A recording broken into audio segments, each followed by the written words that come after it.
कहते हैं काफिर means disbeliever. Hindus, Christians, Sikh, Jews, Parsi, Buddhist, any believer is not काफिर। अब ये हमें समझने की कोशिश करनी पड़ेगी साहिल कि हमारे पास जितने भी मॉडरेट मुस्लिम्स हैं या इस तरह के जो लोग हैं, क्या इनकी अथॉरिटी कभी भी कुरान से ज्यादा हो सकती है? बिल्कुल नहीं, बिल्कुल नहीं। ये एक नया तरीका है असल में। यहाँ पे हमारे कुछ कॉलर्स भी आए थे जो इस तरीके की बातें, नया इंटरप्रिटेशन ला रहे थे कि ना हिंदू काफिर होता है ना क्रिश्चियन काफिर होता है, आपने गलत मतलब समझा है। लगता है स्पार्टकस जी का स्क्रीन फ्रीज हो गया है। मसूद, आपको दिख रहा है क्या? फ्रीज हो गया, फ्रीज हो गया। अच्छा, ये अरे दूसरा स्पार्टेकल्स भाई है। अरे दूसरा नहीं हूँ यार, वही वाला ही हूँ। मेरी वो क्या कहते हैं, लाइट चली गई थी। तो मैं अब अच्छा, फोन से जो है वो किया है, मेरे पास लाइट चली गई है ठीक। यार। मैं ये बात कर रहा था कि हमें ठीक। चीजें अंडरस्टैंड करनी पड़ेगी कि हमारे ये जो मॉडरेट मुस्लिम्स हैं, इनकी जितने भी हो जाए, चाहे दाढ़ी रख लें, दाढ़ी ना रखें, सेलिब्रिटीज हो जाए, इनकी फैन फॉलोइंग हो जाए, इनकी अथॉरिटी जो है वो कभी भी कुरान से ज्यादा नहीं हो सकती। अब ये कहते हैं ना कि अब इन्होंने डिसबिलीवर का वर्ड यूज किया। अबे यार भाई, कुरान की सूरह 98 वर्स नंबर 1 जो है वो तो एक बार जाके खोल लेता।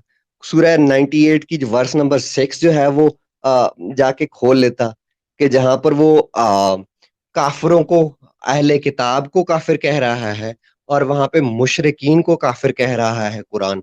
अब मुशरिकीन कौन है? जिन्होंने शिर्क किया। शिर्क करने वाले कौन होते हैं? जो खुदा को जो के साथ जो है वो किसी और को जोड़ते हैं, पोलीथियस्ट्स, यानी हिंदूज, यानी ज़ोरोएस्ट्रियनिज्म वाले। वो भी अहले किताब में ही कभी कभी शुमार हो जाते हैं। कुछ लोग मानते हैं, कुछ लोग नहीं मानते। और अहले किताब बाकी कौन से? क्रिश्चियन और ज्यूज।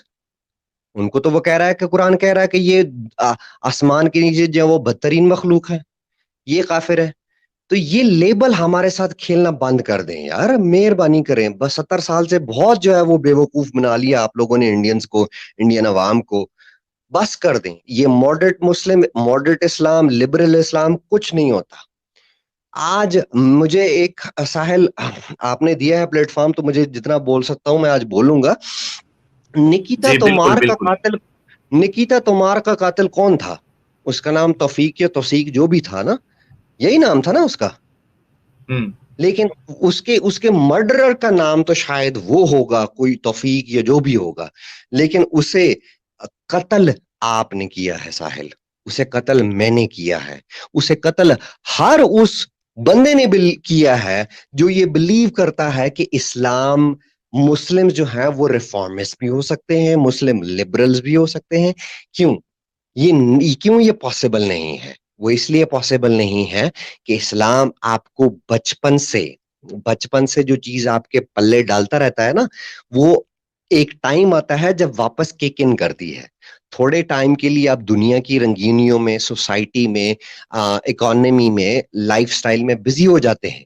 आपका जो इकोनॉमिक या सोशल पहलू होता है वो रिलीजियस पहलू पे डोमिनेट कर जाता है। आप लिबरल बन जाते हैं, मॉडरेट बन जाते हैं। आप कहते हैं ना, तुम मूर्ति पूजा को, मुझे कोई फर्क नहीं पड़ता। तुम हिंदू हो, मुझे कोई फर्क नहीं पड़ता। तुम किसी भी रिलीजन से हो, मुझे कोई फर्क नहीं पड़ता। I love you. लेकिन जब बच्चे हो जाते हैं, तो बच्चे थोड़े बड़े हो जाते हैं, थोड़ी उम्र आपकी गुजर जाती है, तो फिर आपको आपको अल्लाह याद आ जाता है, आपको कब्र का अजाब याद आ जाता है, आपको फिर जो है वो हुरों का ख्वाब आने लग जाते हैं। फिर आप अपनी अ, वो सारी उस बैक पे चल पड़ते हैं। सारी चीजें जो है वो बैकफुट पे चली जाती हैं और आपके जो कदम है वो रिवर्स पड़ने लग जाते हैं। फिर उसी बीवी को जो है वो आप इस्लाम की तरफ भी कायल करने की कोशिश करते हैं। उन्हीं बच्चों को जो आपको एक लिबरल और सेकुलर बीवी से आपके हुए थे, उन्हीं को आप फिर मुस्लिम बनाने की भी कोशिश करते हैं।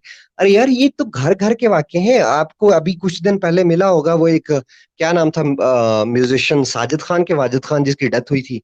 उसकी वाइफ का आपका केस केस केस आपके सामने है। आपको क्या लगता है कि वो एक अकेला केस था? नहीं। मेरी अपनी 2.5 साल की इस एक्टिविज्म में, यूट्यूब के एक्टिविज्म में, 5, 7, 8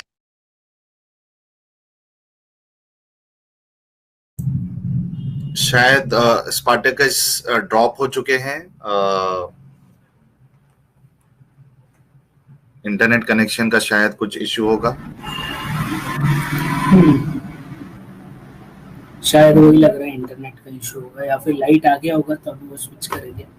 जी जी बिल्कुल, हम रुकेंगे स्पार्टकस के लिए। बहुत ही शानदार गुफ्तगू अभी तक की चल रही है।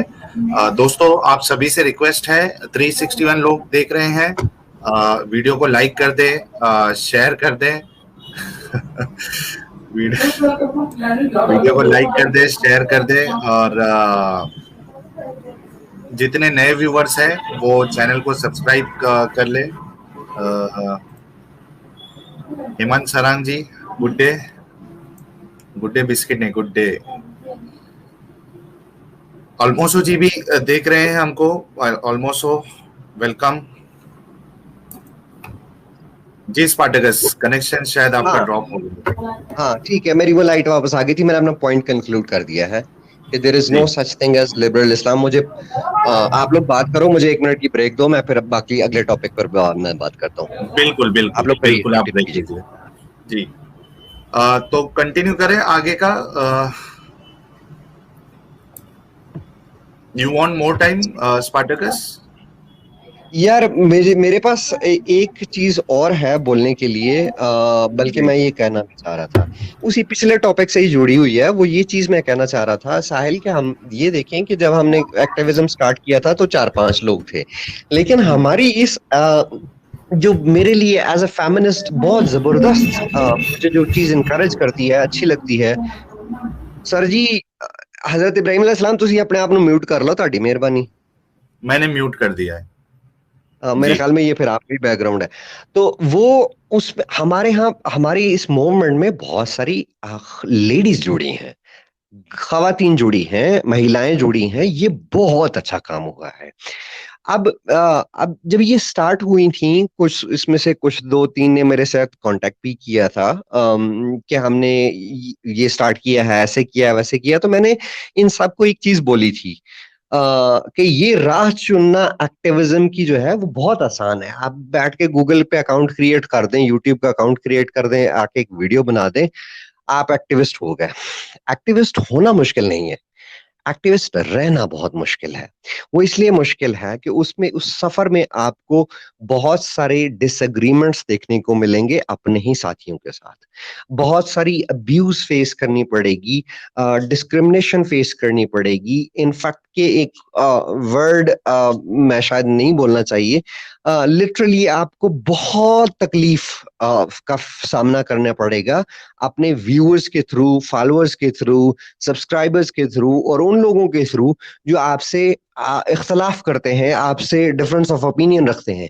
हमारी सोसाइटी जो है वो अभी भी उस टॉलरेंस लेवल पर नहीं पहुंची। व्हेन आई से हमारी society, I means Pakistan and India both, उस टॉलरेंस पर लेवल पर नहीं पहुंची जहां पर हमें एक दूसरे का डिफरेंस ऑफ ओपिनियन की हम रिस्पेक्ट कर सकें।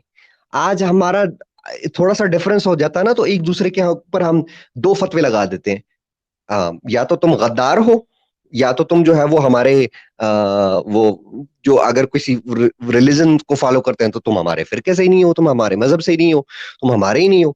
मतलब हमें जो है वो फतवे लगाने का जो है ना वो बहुत शौक होता है। तो मैं सल्यूट करता हूं इन सब खवातीन को अनकंडीशनली। मैंने पिछले अरसे देखा था कि कुछ बॉडी शेमिंग की गई, गालियां दी गई, क्या कुछ नहीं किया गया, क्या कुछ नहीं किया गया, मतलब लिटरली उनको बहुत तकलीफ पहुंचाएगी।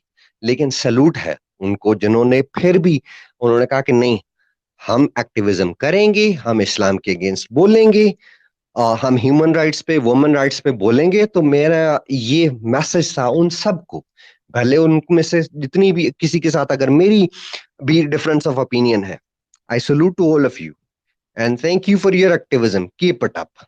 बस ये कहना था। जी बिल्कुल स्पार्टकस। अच्छा स्पार्टकस, कुछ आप ये भी बताइए कि यानी वो जब आप मोमिन थे तो वो कौन कौन से डाउट्स, मेजर डाउट्स आपको आए थे जिसकी बुनियाद पे आपने यानी एक इस्लाम को छोड़ देना ये कोई मामूली सी बात नहीं है। इस्लाम जो है, जो मुसलमान होता है, जिस तरीके से बचपन से उसके अंदर इस्लाम को डाला जाता है, तो उसकी जो मोहब्बत और उसकी हक्कानियत, उसकी सच्चाई जो दिल में बसी होती है, तो उससे निकलना इतना आसान नहीं है। तो वो क्या आपके सामने डाउट्स आए थे? अब देखिए, अगर हम आज के एक्स मुस्लिम को अगर हम बुलाते हैं, उनसे पूछते हैं, तो जरूर कहीं ना कहीं वो कोई ना कोई एक एक्स मुस्लिम चैनल का नाम जरूर लेगा कि हमने इसको सुना था, हमने उसको सुना था, उसके बाद डाउट्स आने लगे, उसके बाद हमने फिर तहकीक की और उसके बाद हमने इस्लाम को छोड़ा। आपके साथ क्या मामला था? आपको क्या डाउट्स हुए? क्या आपने कोशिश की कि मैं कोई उलमा के पास जाकर उसको पहले उसका क्लेरिफिकेशन ले लूं? किस तरीके से आपने तहकीक की और आप इस कंक्लूजन पे कैसे पहुंचे? कुछ वो भी बताइए आप।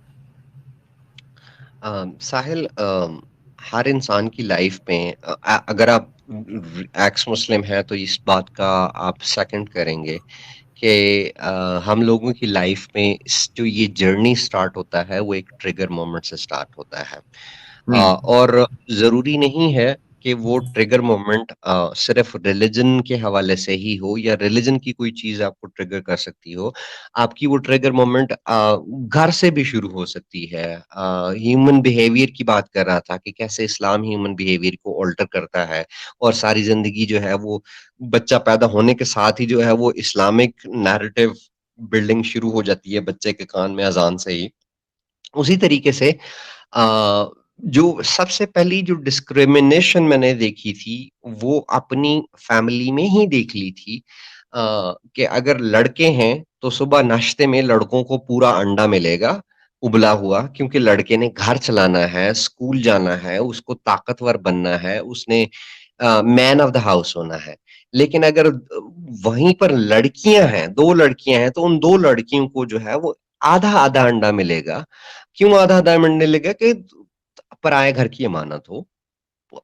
हमने क्या करना है? हमने तुम्हारा क्या करना है? पढ़ा लिखा के जो है वो तुम्हारी शादी कर देनी है। फिर दूसरी एक चीज़ और थी, ये मेरा अपना पर्सनल एक्सपीरियंस है। मैंने ये आज तक ये बात साहिल किसी के साथ कभी शेयर नहीं की। ऑनलाइन बैठ के तो कभी भी किसी के साथ नहीं की। मैं अपनी छोटी बहन के साथ बहुत क्लोज़ था। और उसको अब स्कूल जाते थे तो पॉकेट मनी उस वक़्त कितनी मिलती थी, ₹1 ₹2, जो भी पॉकेट मनी मिलती थी उसमें से आधा मैं अपने लिए खर्च करता था और आधे की जो है वो टॉफ़ी, कैंडीज़ लेकर बहन के लिए लेकर आता था। क्योंकि ब बहन को छोटी थी वो उस वक़्त, 2, 3, 4 साल की थी। तो उसको देता था, वो बहुत खुश होती थी। उसको वो क्या कहते हैं, वो सलमान खान की मूवी थी ना कि मुझे किक मिलती है। वो उसको खुश देख के ना मुझे वो किक मिलती होती थी। तो मुझे एक दिन मुझे याद नहीं है कि माँ ने बोला या बाप ने बोला कि इसके साथ इतने लाड क्यों करते हो? ये पराया माल है, इन्होंने अगले घर भी जाना होता है। अरे यार, वो 2 साल, 2.5 साल की बच्ची है और आप बोल रहे हो कि ये पराया माल है, इसने अगले घर जाना है, इसको लाड प्यार मत दो। मतलब इतनी डिस्क्रिमिनेशन। इंसान को इंसान रहने दो यार, बच्चे को बच्चा रहने दो। उसको क्या पता है कि उसने अगले घर जाना है, क्या नहीं करना है, क्या नहीं करना।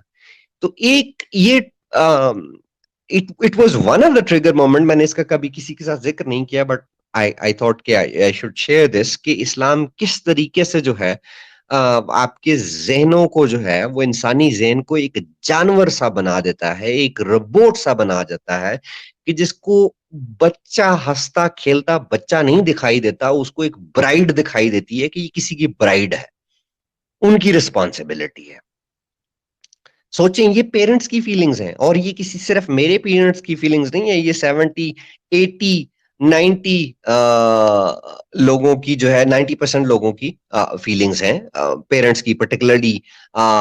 हमारे पाकिस्तान में तो ऐसा ही है, मुझे ये नहीं पता कि वहां पर कैसा है इंडिया में। मुझे यकीन से कह सकता हूं कि अगर इंडिया के जो मुस्लिम्स हैं, मेजोरिटी ऑफ मुस्लिम पेरेंट्स जो है वो ऐसा फील करते होंगे कि बेटी जब पैदा होगी तो वो तो पराया माल है, उसको पराया माल समझ के ही उसकी परवरिश की जाती होगी। बहुत कम ऐसे घर होंगे जहां पर बेटी को एज ए ह्यूमन इज्जत मिलती होगी, रिस्पेक्ट मिलती होगी और इक्वल अपॉर्चुनिटीज मिलती होगी। नहीं होता ऐसे। हमारे पाकिस्तान में तो बहुत कम ऐसा होता है। इंडिया का पता नहीं, अगर ऐसा नहीं होता होगा तो बहुत जबरदस्त बात है। फिर दूसरी चीज मैंने साहिल, ये बहुत सारी जगहों पर ये पहले भी बात की हुई है। देखो, कहते हैं कि नमाज जो है वो बुराइयों से रोकती है, नमाज बुराइयों से रोकती है। और ये सोचकर ये हमें बचपन से पढ़ाया जाता है, नमाज बुराइयों से रोकती है, नमाज बुराइयों से रोकती है। लेकिन मैं जब मैंने पहले भी जिक्र किया था कि हमें जब 5, 7, 8, 10 साल की उम्र से गुजर रहे होते हैं तो हमें सिर्फ नमाज की नहीं किया जाता, मेरे साथ पूरा वो बाकी का बंडल भी जो है वो हमें पेश किया जाता है कि ए भी चुकना तुसी। उसमें फिर कुरान भी सीखना होता था। तो हम स्कूल जाने से पहले जो है वो सिपारा पढ़ने के लिए मौलाना साहब के पास जाते थे, इमाम साहब के पास जाते थे। वो इमाम जो 5 वक्त की इमामत करवाता है, 5 ज्यादातर उसकी दिन का हिस्सा, रात का हिस्सा जो है वो मस्जिद में गुजरता है। वुजू में रहता है हर टाइम, कुरान की तिलावत करता है। उसी बंदे को मैं देखता हूँ कि यार वो छोटे-छोटे बच्चों से जो है उनके हाथ अपनी चादर में डलवाकर उनसे मास्टरबेट करवा रहा है, मस्जिद में बैठकर। साहिल, ये मैंने बहुत सारे चैनल्स पर ये बात की है। मेरा ये जी। ट्रिगर मोमेंट था। हम्म, आई वाज़ यंग।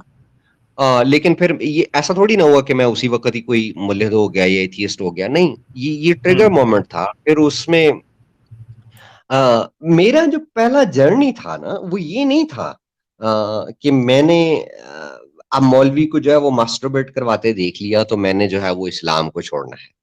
मेरी जो सर्च थी वो ये भी साथ-साथ थी कि सच्चा फ़िरका कौन-सा है? सच्चे मज़हब की बात नहीं कर रहा, सच्चा फ़िरका हाँ, कौन-सा है? ये बहुत बहुत बड़ी मुश्किल हो जाती है मुसलमानों के लिए ये ढूंढना। हाँ, हाँ, हाँ, हाँ, हाँ, हाँ। अब